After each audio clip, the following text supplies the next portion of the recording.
Good afternoon, everyone. I'm Madeline Milka, President and CEO of APACS, the Asian Pacific American Institute for Congressional Studies. Thank you for joining us today as we have our weekly APACS in Conversation. We're honored to have as moderator Erica Lai, who's incoming president of APABA DC, the Asian Pacific American Bar Association of the Greater Washington, DC area, and counsel at Cohen and Gressler, LLP. Although her practice focuses on antitrust, class actions, and white-collar defense, she has extensive pro bono experience in cases involving civil rights. Most recently, she represented 37 women's organizations in the trio of Supreme Court cases confirming that Title VII's ban on employment discrimination based on sex encompasses discrimination based on sexual orientation or gender identity. Most relevant to today's conversation, she helped secure congressional resolutions in 2010 and 2011 acknowledging the injustice of the Chinese exclusion laws that expressly discriminated against persons of Chinese descent in the late 19th and early 20th centuries, and advocated for veterans' benefits to be extended to Hmong and Lao soldiers who fought covertly on behalf of the United States during the Vietnam War era. And joining us today as our special guest is Bill Chen, who served as a career U.S. Army officer for over 32 years in the field of missiles and missile defense, and retired as a Major General, the first Chinese American to wear the 2-star rank in the U.S. Army. His father was a captain and U.S. Army Air Forces pilot assigned to the 14th Air Force under General Claire Chennault in the China-Burma-India theater during World War II. As a Major General, he commanded the U.S. Army Missile Command during Operation Desert Shield, Desert Storm, the Army's largest deployment and subsequent combat use of Army missiles in history. He's received numerous awards for his service to the Army, including 2 Distinguished Service Medals. Recently, he helped secure the passage of the Chinese American World War II Veterans Congressional Gold Medal, and his forthcoming book, Unsung Heroes, recognizes and honors the recipients of the Congressional Gold Medal. Please welcome our 2 distinguished speakers. Thank you very much, Madeline. Major General Chen, it's such a pleasure and an honor to be able to speak with you today. I'm sure that everyone is very much looking forward to speaking with you. So I'm just going to go ahead and jump right in since I know we don't have a huge amount of time. I thought I'd start by talking a little bit about public service. As Madeline just mentioned in your bio, it's clear you come from a family with a remarkable record of serving this country. Not only 3 generations of military service, but also countless others through leadership in the areas of business, academia, and research. Did your family instill in you the importance of public service from a young age? And if so, how did it do so? Well, I think it's probably best described by osmosis or by example, because my father was in World War II. He wasn't a career military officer, but like many in that generation, they served in World War II, and then after the end of the war, reverted back to civilian life. And prior to World War II, he was a pilot, a commercial airline pilot, and so that facilitated his entry and integration into the Army Air Forces. In fact, he actually took ROTC in college because he went to a land grant college. And so the combination of that World War II service plus the many friends, his colleagues, friends, were all World War II veterans, because after World War II, General Chennault and Whiting Willauer co-founded an airline called CAT, Civil Air Transport. And initially it was the use of surplus cargo planes to form up the airline. And so, you know, all the pilots were veterans of Marine Corps, Army Air Force. The executives in the company were World War II veterans. And so, as I said, osmosis might be the right word in terms of service. And also, I had an older brother, and he and I, of course, used to talk about, you know, what do we want to do and whatnot. And we entered college about 3 years after the end of the Korean War. And what we determined was, you know, if there was another war, we wanted to go in as officers. And so, My father had taken ROTC, so we took ROTC. And of course, that was, for us, also a tremendous experience because it was really a leadership laboratory for what was to come afterwards. That's incredible. And I know that you ended up becoming quite a leader afterwards as the first Chinese American to ever serve as a 2-star rank in the US Army. Did you face any unique challenges as you came through the ranks, especially as you may not have had role models who looked just like you, at least in terms of ethnic background? Well, I can tell you that in my 32 years of active duty, which started in 1961, I really had no contemporaries, no subordinates, and no seniors to me that were Chinese American or Asian American. And so in terms of role models, what I really did was I observed and emulated the leadership of my bosses, the ones that I respected and were effective. And so as a role model, they served to be that role model. And of course, growing up in the Army, starting out as a lieutenant, you look at those above you and see, what leadership techniques they used, what was effective. And of course, what was not effective, I quickly found out, was what I would call toxic leadership. But rather, the most effective type of leadership was to be able to influence others to get work done, and many times without being directive in nature. That makes a lot of sense. Given that you were one of the maybe earlier diverse faces within the Army leadership, how important do you think diversity is in the military and particularly in the leadership itself? Well, I think diversity is important, but there must be, together with that emphasis on diversity, the skills, the capabilities, the talent to serve in positions of leadership. Because the worst thing that could happen, of course, is the overemphasis on diversity, where perhaps, not the right person, the most capable person fits into whatever the organization it is. Now, I used to speak a lot on occasions like Asian Pacific American Heritage Month. Mm-hmm. And then the common thread that I used was always, you need to try and blend in while standing out. And of course, as Asian Pacific Americans, we already stand out because of the color of our skin, and we really can't do anything about that. But whatever organization we're in, whether it's public service, the military, private industry, or whatnot, what we need to do is blend in. We blend into the customs, the traditions, whatever the heritage is of that organization. And by blending in means personality-wise, and in particular, interpersonal relationships, because that's how work gets done, through people and being able to call upon people to help you, even though you may not be their direct supervisor. Because more and more today, we have cross-functional teams, we have teamwork that involves people from different disciplines, but the work gets done through leadership. That doesn't necessarily mean whoever the leader is the direct supervisor of the personnel involved on the team. That makes a lot of sense.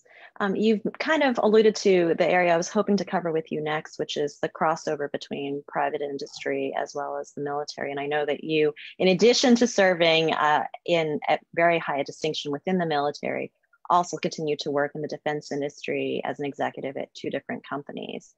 Are there any features from the private sector industry that you think that the military should consider adopting or has begun to do, or vice versa? And by that, I mean anything relating to leadership and promotion, how the organization is structured, hierarchy, et cetera. Well, I saw 2 sides of the commercial world. While I was in the Army, of course, we had prime contractors who were civilian contractors working for us. And so I saw how they operated. And then, of course, I worked for a defense company. And what I saw was that there are probably a lot more opportunities on the commercial side to be elevated to higher positions of responsibility at a younger age. The other aspect was many times there was a leaner staff compared to, let's say, a large military organization with a lot of staff elements. In addition, on the commercial side, there perhaps, even though there might be an organizational structure, there were not necessarily rigid lines of reporting and whatnot. So there were opportunities where, particularly in a cross-functional environment, somebody would take the lead, let's say in the engineering department, in the business department, and yet it affects the other disciplines. But one thing that applies from the Army standpoint that really I think people need to recognize is for somebody in the Army and in all services, it's a merit-based system for promotion and for selection for advanced schooling. And so this is done by promotion boards starting at the captain level all the way up to major general, where you're evaluated based upon performance and demonstrated potential. And it's that merit-based system that I think allows for the selection of the most effective and the most promising young officers to get promoted. You mentioned some areas where the military could maybe learn from private industry in terms of leanness and promoting folks who are younger. Have you noticed changes in that over the course of the last couple of decades? Well, I think there's the overall change that is occurring based upon resource limitations. You know, budgets, of course, are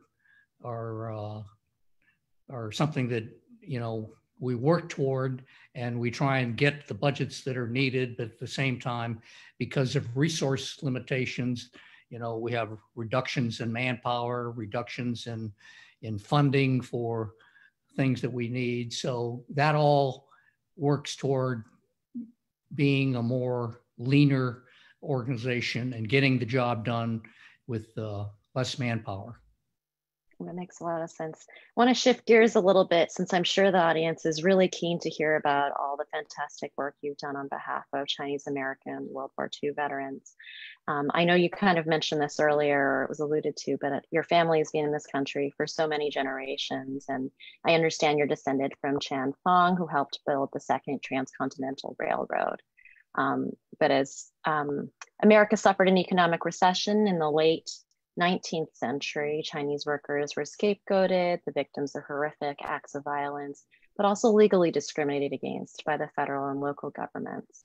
So, well known as the Chinese Exclusion Act, which was referred to earlier, which barred persons of Chinese descent from immigrating to this country, and even if they were here, from becoming US citizens, and this was in place for over 6 decades.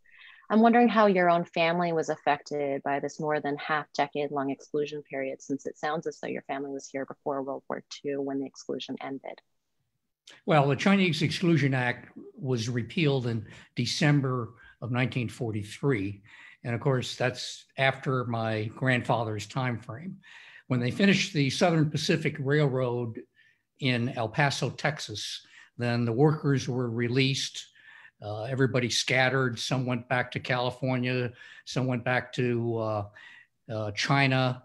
It turned out that my grandfather migrated to Biloxi, Mississippi, and was in the grocery business. And he apparently did well enough, at least, that he went to New York City, found his bride, and came back. But because of racial tensions in Mississippi, then, you know, the business aspects were not good. And then he had to move the family up north to Ohio, and he settled in Ohio. But during the period of the Exclusion Act, it was, no citizenship, no voting, no homesteading. He opened up a Chinese laundry in Ohio.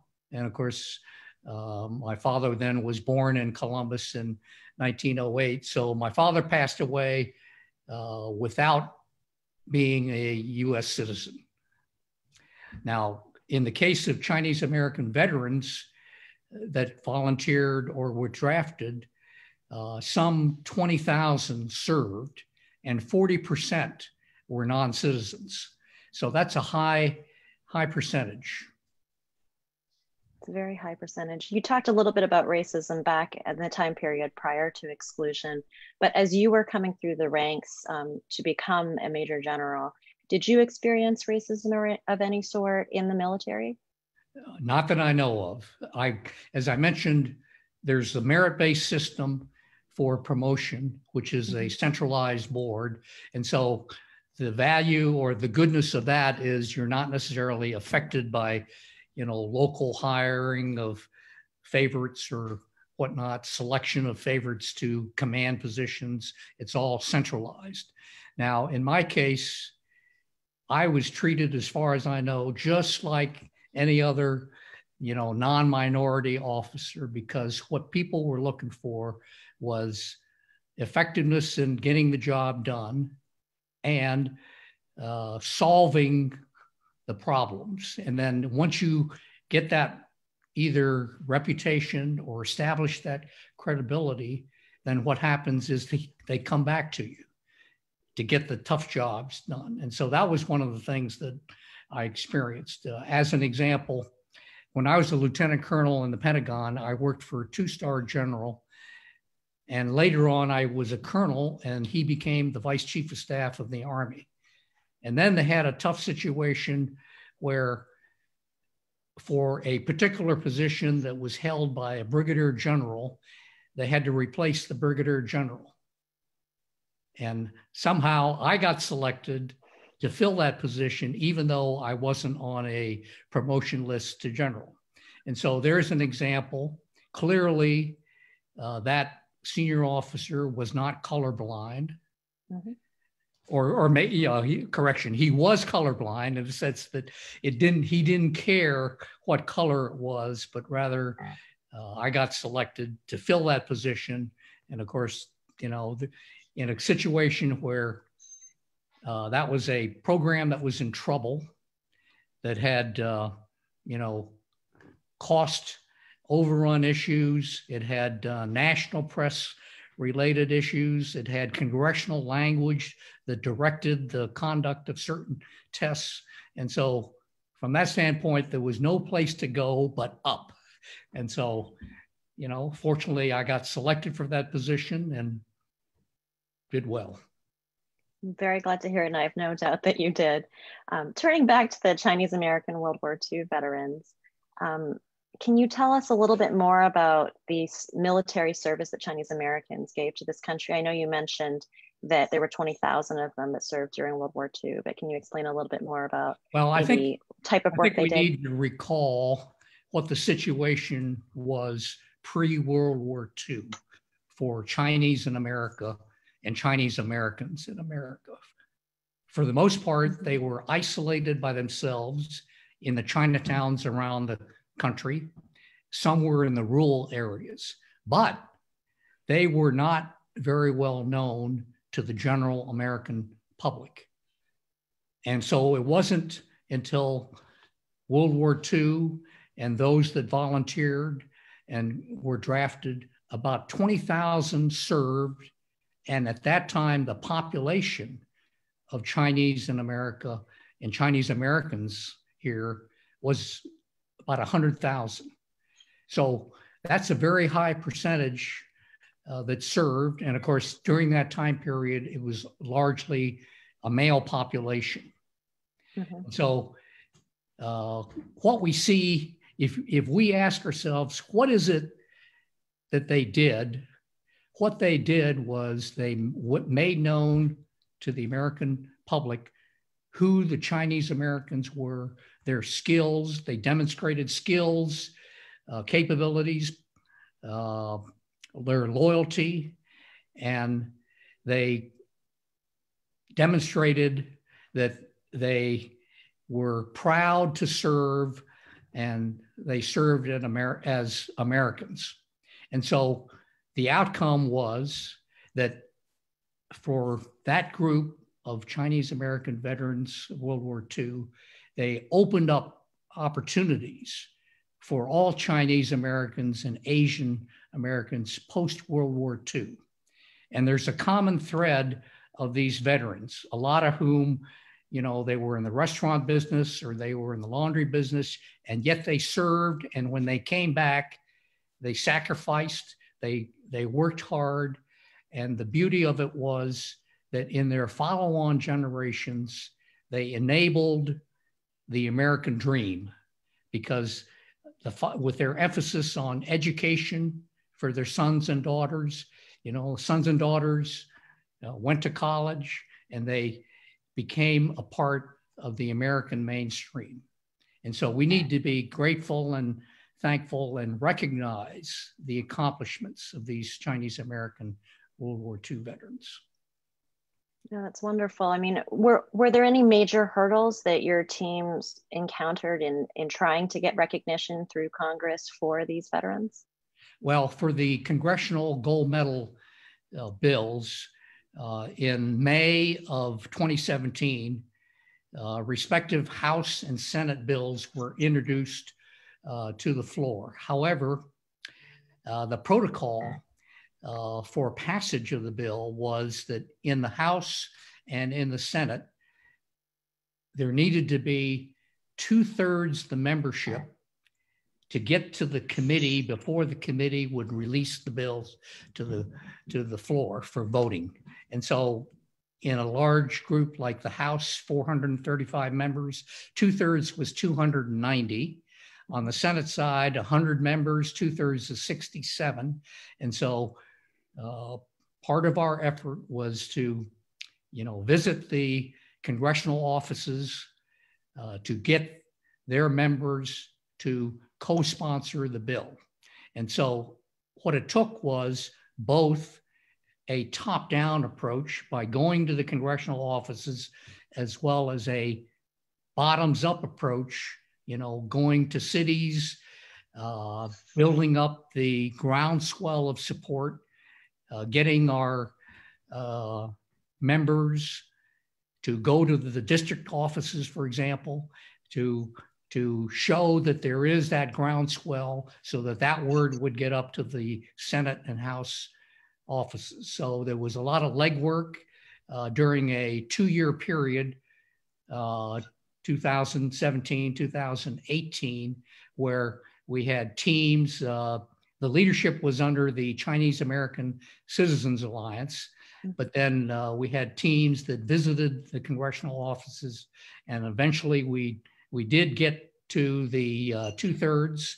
In fact, on the Senate side, I believe we got the 2/3 in September of 2018. Shortly thereafter, we got the 2/3 in the House side.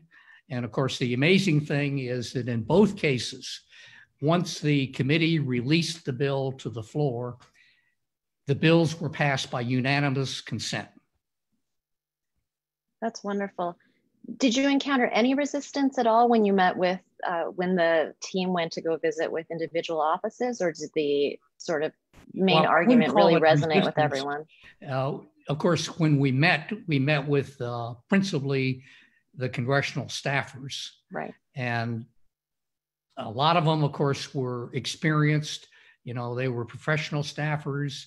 They were working on the subcommittees for either defense or veterans. And of course, they were quick to acknowledge, and they would make statements, oh, this is a no-brainer. You know, my boss will approve it.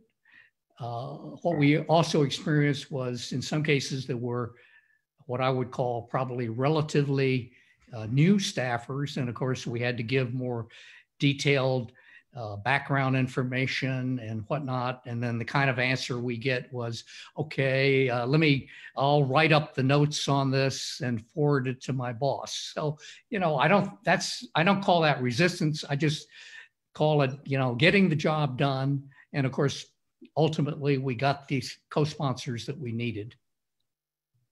Why was it so important to you as well as to the team to have Congress act now, since it's now been several decades since World War II? Well, certainly there are several reasons. One is our veterans are aging. The average age of those that even entered near the end of the war are approaching, are above 95, approaching 100 and so forth.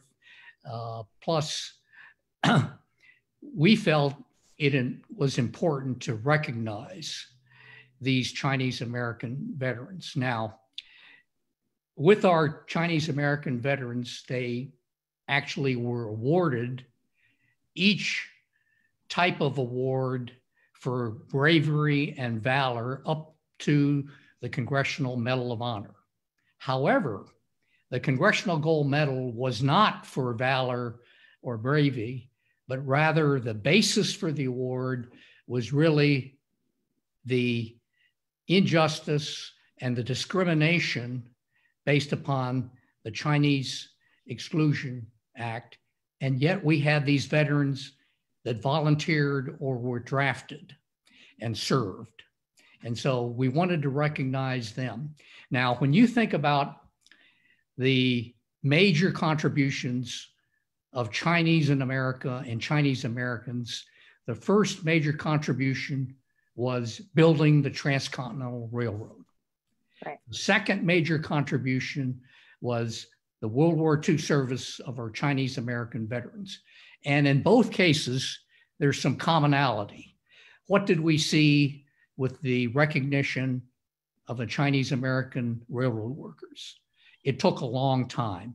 They were forgotten. They were ignored. And it wasn't until the 150th anniversary in May of last year that there was full recognition of the Chinese American railroad workers and their contributions to the Transcontinental Railroad. Now, how many years has it been since the end of World War II? Well, in September, we'll celebrate the 75th anniversary of the surrender of Japan and the formal end of World War II. And fortunately, we have the Congressional Gold Medal Act that has passed. I wrote an article last year at Veterans Day on the story arc of Chinese American World War II veterans. And it started with the completion of a story arc of the Chinese railroad workers being with the 150th anniversary. And by parallel, what I view is with the award of the Congressional Gold Medal, then the story arc of Chinese American World War II veterans will be completed. And so we very much look forward to the Speaker of the House ceremony for the formal award of the Congressional Gold Medal to our Chinese American World War II veterans. And when is that likely to happen? Well, it looks like probably the first opportunity will be early December, because what we have, of course, our members of Congress are very busy with the various activities that they're involved in. We have the elections coming up, and it looks like that from a timing standpoint, perhaps the best time would be after the November elections, which probably brings us to early December, provided we can have large group gatherings based upon the coronavirus impact. No, fully understood. And I understand you wrote a book about Chinese American World War II veterans. Can you tell us a little bit about that? Does it cover well, some it of highlights, the same? It builds upon this article that I wrote on the story arc, and the articles, many of them are written by sons and daughters of veterans. So there's a human dimension to that. And we recap the involvement and the contributions of Chinese American veterans who served in World War II.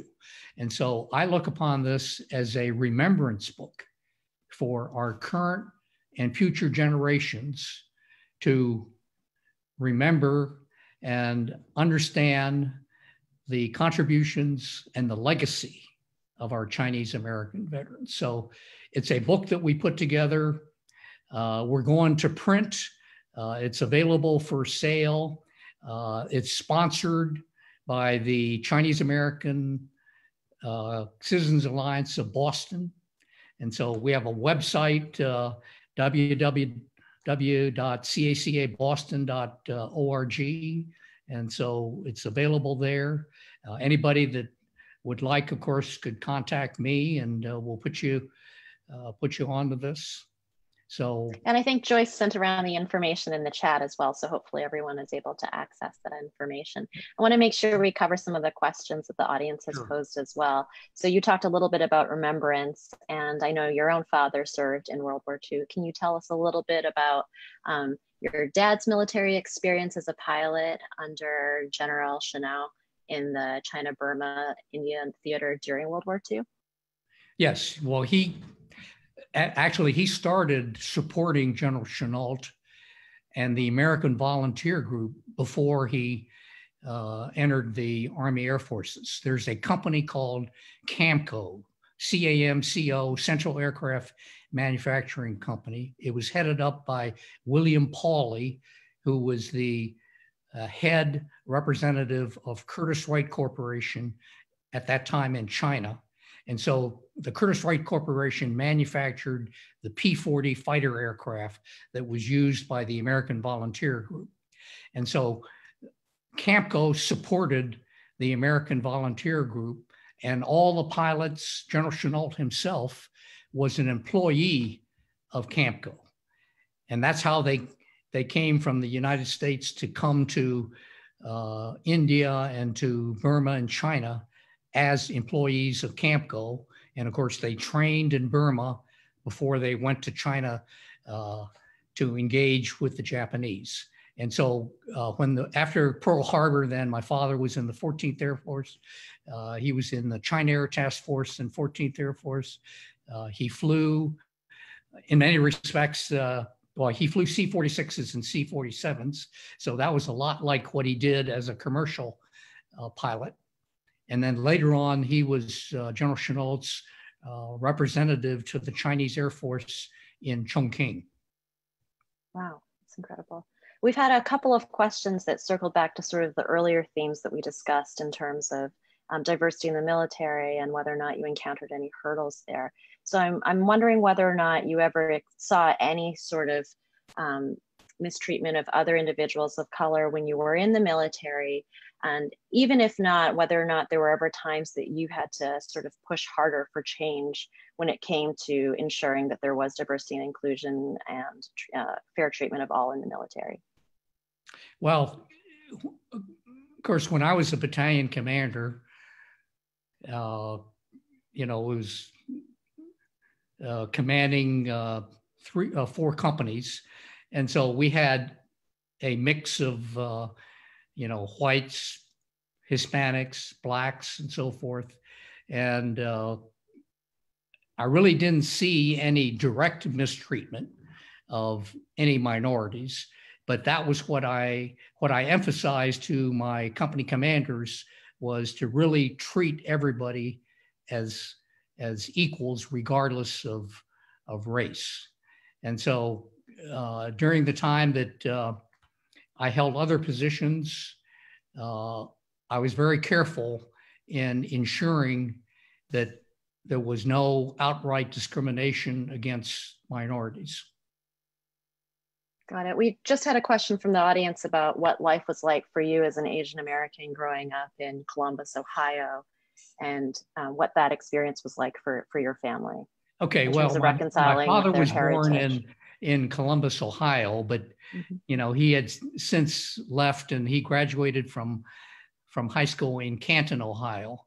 So I never lived in Columbus, but I grew up in Washington, D.C., for example. I was in the 6th and 7th grades there. I went to high school the last couple of years in New York State. I guess I was fortunate because in most most situations, I never really got into any fights except for once when we were wrestling and whatnot. But I don't think it was a race related issue. Got it. That makes sense. I know this whole series is all about leadership. So just to conclude, what does it mean to you, Major General Chen, to be a resilient leader? Well, I guess we have to look at the meaning of resilience and leadership. And even though people don't like to have analogies, I like to use the analogy of, okay, what is our current environment today? Well, it's like the stock market. What did we see in the stock market yesterday? You know, a big drop. And what did we see today? Earlier today was back up. But what's the commonality there? More so than in years past, we see a lot of ups and downs, a lot of volatility. And so that's the same situation, no doubt, in the workplace. You know, we have our ups and downs. We have our crises like the coronavirus crises and all the unemployment and whatnot. So we have to have a way to bounce back. And the way to bounce back is through this resilient leadership. So going back to leadership, you know, what is the meaning of leadership? As I early on learned, it's the art, not the science. It's the art of influencing people, other people, to get work done. And so that's what we need to do. But in these particular times, we also need to go back to basics. It's just like the stock market. What are the stocks that will come back up? They have to have a certain amount of fundamentals. You know, the fundamentals might be earnings. The fundamentals might be, you know, growth. But in leadership, we have to have the same way. We have to have basic principles of leadership that apply no matter what the ups and downs are, no matter what the crises are. And some of those basics are, number one, to know the people that you lead. Number two, look out for their welfare.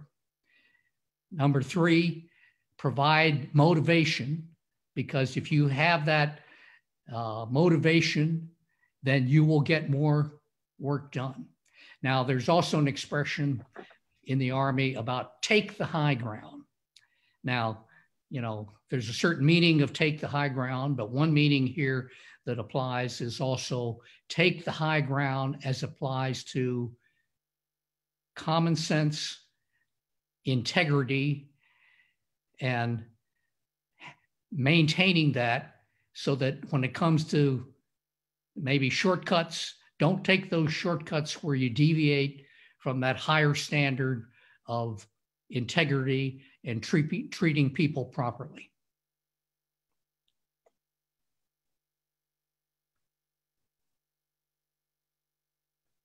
Thank you so much, Erica. Thank you so much, Major General Chen, for sharing your extraordinary stories. We greatly appreciate you being here today with us virtually, and we look forward to seeing.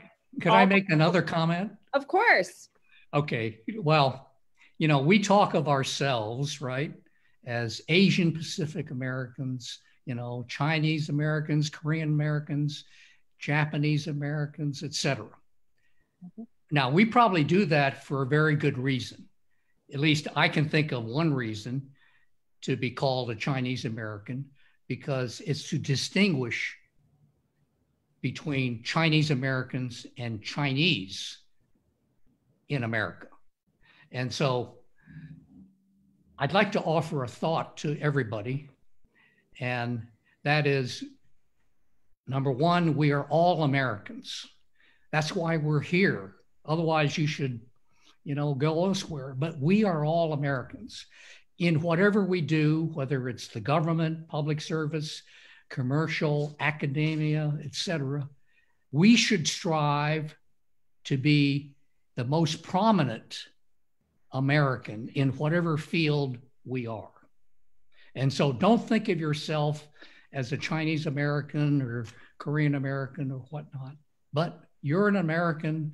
You should excel and strive prominence as an American. Now, many people probably know the name I.M. Pei, distinguished architect. He passed away a little over a year ago. Now, the New York Times had a write-up on him, and the words were, the most prominent American architect of his generation. Think about that. They didn't say he was the most prominent Chinese American, but he was the most prominent American in his generation.